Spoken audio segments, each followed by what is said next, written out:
AWE TV. We're here today with Andrew Couch, CEO of Candy Labs. How are you, Andrew?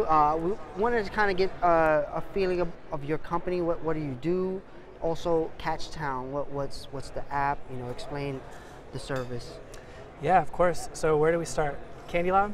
Candy Lab. All right. So Candy Lab is, for the most part, an interactive marketing agency, right? We run like pay-per-click campaigns for people, build websites, make apps, your traditional type like online marketing. But from there, we started to notice a problem, and it's that people were spending so much money on like pay-per-click advertising. Like those ads you see in Google, Yahoo, and Bing. We thought, how can we take that, bring it to mobile, not make it annoying, and have consumers actually compete for it? Well, we know that it needed to be a game. We also know that marketers like to have ads to be by specific locations. So location services was needed. We know that to be super accurate, to put an ad outside of a front door, we needed to use a thing called location-based augmented reality.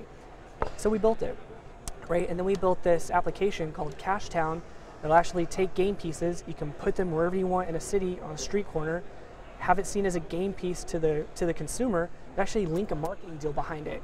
So when you open up that game piece and you see, free pizza at, Steve's Pizzeria, you look to your left, 10 steps away, you can go and redeem it, right? So we really got local with how we were putting like coupon offers out.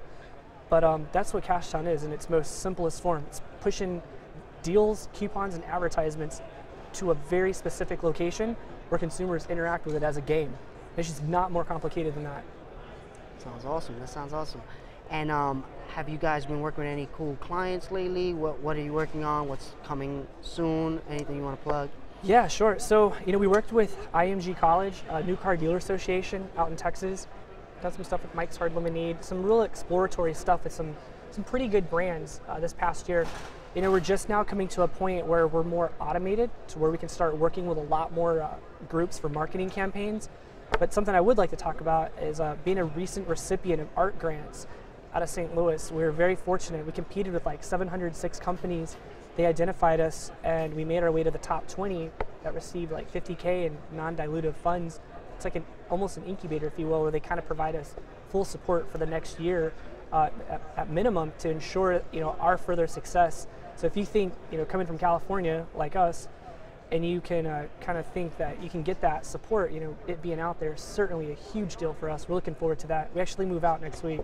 Little nervous on the move. Wow. Yeah, we'll be there for a year. Nice. But it comes with some perks. There's some really good companies out of there that I think otherwise we may never have heard of before, but now that we've been introduced to them, I just don't see how we could even think to do business with other folks. And the support we've gotten from there is just tremendous. We're really excited to announce that. That's awesome news. And with this news, do you think augmented reality is taking that next step forward, where companies like yours are helping bring it to a mainstream America and to everyone's general market's perception? Yeah, I think what it's going to come down to is those of us that do not use augmented reality to go get sales contracts, those of us that go out with business models that use AR to make it a little more engaging, fun, but with a purpose, is really the direction that AR is going to go into. Because I think a lot of people that just focus too much on the tech are going to run out of funds. They're never going to come up with a clear business model.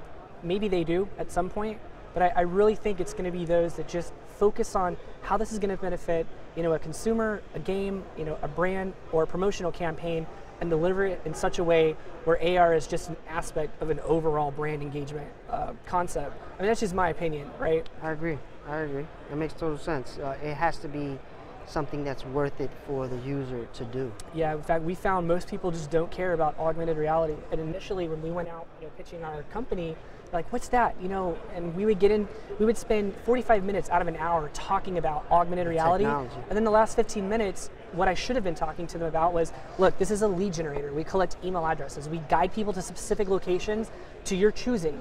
When they see that display screen after clicking an item in AR, they can redeem it 5 steps away from them. They're like, why did you just tell me that when you walked in here? Let's whip this thing up. Let's do a campaign. So, with our experiences alone in the Midwest, it's those of us that just go in and use it as an enhancement piece, but not a focal piece, are going to be the ones that really drive the direction of AR. Outside of like Hollywood, of course, stuff. That's going to always, be there for movies. But for the mainstream AR groups, I think that's what's going to make it through. Awesome, awesome. So thank you for stopping by at AWTV 2013. Nice meeting you. It was nice to meet you too. Thanks for All right. having us.